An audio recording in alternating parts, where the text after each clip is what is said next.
नमस्कार दोस्तों, मैं हूं शिवकांत गौतम। भारत का संविधान जिसे बहुत बारीकी से लिखा गया, जिसमें हर किसी के अधिकारों को बराबर से देने की कोशिश की गई, लेकिन राजनीति की भेंट चढ़ने वाला एक ऐसा मामला जिस पर अब फिल्म बनकर आ रही है, जो शायद भारतीय आजाद भारत के इतिहास का सबसे बड़े मामलों में से एक मामला रहा, शाहबानो केस। जी हां, शाहबानो केस पर अब एक फिल्म आ रही है। साल 1986 में शाहबानो केस हुआ था और उसमें सुप्रीम कोर्ट तक लड़ाई पहुंची थी और उस लड़ाई में जीतने के बाद कैसे शाहबानो हार गई थी। तत्कालीन प्रधानमंत्री राजीव गांधी ने किस तरीके से उस फैसले को बदल के रख दिया था। और यह मामला सिर्फ यहीं का नहीं था, यह मामला इससे पहले भी था।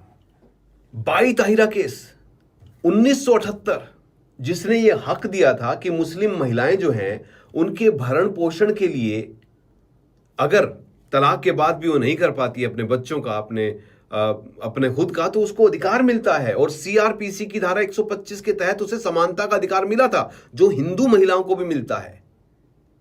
गजब की फिल्म आ रही है भाई, हक। अगर तुम एक सही मुसलमान होती ना, एक नेक और वफादार बीवी होती, तो ऐसी बात कभी नहीं करती। और हक फिल्म जो है ना, ये बहुत लंबी एक लड़ाई जो लड़ी गई है, उस लड़ाई के दिखाते हुए आपको नजर आएगी।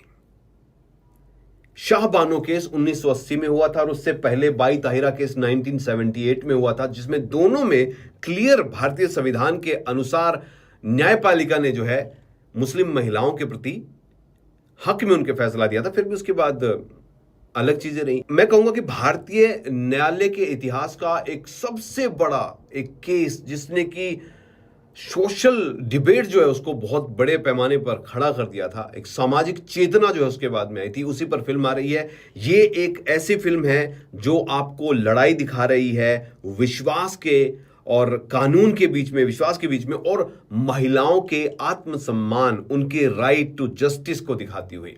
ट्रेलर बहुत ही खूबसूरत है और यामी गौतम इससे पहले भी कई बार हमें अपनी जानदार परफॉर्मेंस से हैरान कर चुकी हैं और ये तो भाई गजब का लग रहा है, देखने में मजा आ रहा है। हम सिर्फ शाजिया बानो हैं और हमारी लड़ाई सिर्फ एक ही चीज की रही है, हमारा हक। पिछले कुछ सालों से हम देख रहे हैं, बहुत सारी चीजें हैं जो हमारे सामने आ रही हैं। एक चीज है ट्रिपल तलाक। आप ये सोचो दोस्तों कि ट्रिपल तलाक जैसी जो चीज थी, सबसे पहले इजिप्ट ने 1929 में आई थिंक बंद कर दिया था, पाकिस्तान 1955 में बंद कर दिया था, सीरिया, सूडान, जो कट्टर मुस्लिम देश माने जाते हैं, उनमें ट्रिपल तलाक बंद है। सिर्फ आई थिंक सऊदी अरेबिया ही एक ऐसी कंट्री बची है जहां पर ट्रिपल तलाक अभी भी अलाउड है। और भारत जैसे लोकतंत्र में, जहां पर कहा जाता है कि यहां पर नारी को भगवान की तरह पूजा जाता है, वहां पर इतना अन्याय अब तक चल रहा था।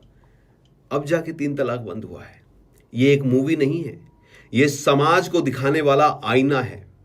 जिस तरीके से ट्रेलर को देखने के बाद कमेंट्स आ रहे हैं या अर्ली रिएक्शंस आ रहे हैं ना, उससे एक चीज मुझे लग रहा है कि ये मूवी 2025 की सबसे कामयाब मूवी में से एक होने वाली है, जो सामाजिक चेंज, बदलाव जो है उनके लिए खड़ी हुई आपको अलग से नजर आएगी।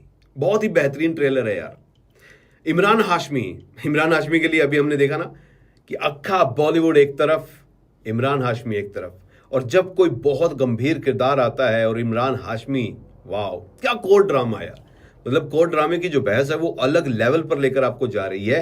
अगर हम सीधा सा इस पूरे मामले को ना कानूनी रूप से देखें और सामाजिक रूप से देखें, तो बहुत बड़ा एक भेदभाव था और उस भेदभाव को मिटाने के लिए जो है ये बहुत जरूरी था। और इसको समझाने के लिए भी हमें, क्योंकि हम हिंदुओं को नहीं पता है बहुत ज्यादा कि ये क्या चल रहा है, मुस्लिम महिलाओं को कैसे कुचला जा रहा था, कैसे दबाया जा रहा था 3 तलाक के नाम पे, हलाला के नाम पे। और ये जो एक बेसिक राइट बनता है किसी भी महिला का, सीआरपीसी की धारा 125 के तहत मेंटेनेंस, उस हक को खत्म करता हुआ, एक तरफा कुचलता हुआ। गारंटी है 125 जो होता है ना, सेक्शन 125 जो है सीआरपीसी की धारा, उसके अनुसार महिलाएं जो हैं उनको अपने भरण पोषण के लिए, बच्चों के लिए एक मेहनताना समझ लो, चाहे एक मेंटेनेंस समझ लो, चाहे वो मिलती है। और ये जरूरी भी है। जब सालों बाद तलाक हो रहा है तो फिर क्या करेंगे? कैसे रहेंगे, बच्चों कैसे पालेंगे। ज़्यादातर जो केसेस होते हैं उसमें ये होता है कि महिलाएं जब अलग होती हैं तो बच्चे भी उसके साथ ही चले जाते हैं, फिर बच्चों का पालन पोषण कैसे करेंगे भाई। ये फिल्म नहीं है भाई, ये एक लैंडमार्क है जो भारतीय कानून व्यवस्था की सुदृढ़ जो एक ताकत है उसको दिखाएगा, और किस तरीके से इस कानून को, इस हक को पाया गया है वो दिखाएंगे। अगर हम प्रोडक्शन की बात करें, परफॉर्मेंस की बात करें, डायरेक्शन की बात करें इस फिल्म की, जो ट्रेलर को देखकर लग रही है, तो यामी गौतम ने एक गजब का किरदार निभाया है, इमोशनली चार्ज्ड। मैं कहूंगा कि यामी ने अब तक कई ऐसे अपने रोल किए होंगे, बट ये उनके करियर का सबसे करियर डिफाइनिंग मोमेंट वाला रोल जो है वो होगा।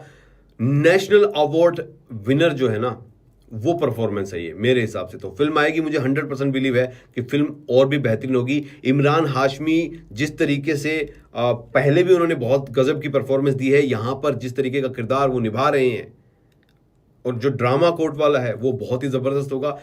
यामी और इमरान के बीच की जो इमोशनल डेप्थ है और जो बातें हैं, जो एक केमिस्ट्री है, वो अलग लेवल पर हमें नजर आ रही है। स्ट्रॉन्ग सपोर्टिंग कास्ट है, शार्प डायलॉग हैं, और इस तरीके की जो मूवी होती है ना, जो रियलिटी वाली मूवीज होती है, उसमें बहुत ज्यादा जो है ना चीजें रियलिस्टिक दिखनी चाहिए होती है, और यहाँ पर कोर्ट रूम ड्रामा जो है, सीक्वेंस जो है, वो भी आपको रियलिस्टिक नजर आ रहा है। डायलॉग बहुत ही उम्दा है जो ट्रेलर में ही आपके अंदर कंपकपी सी ला रहे हैं, और सपोर्टिंग कास्ट भी बहुत ही शानदार नजर आ रही है।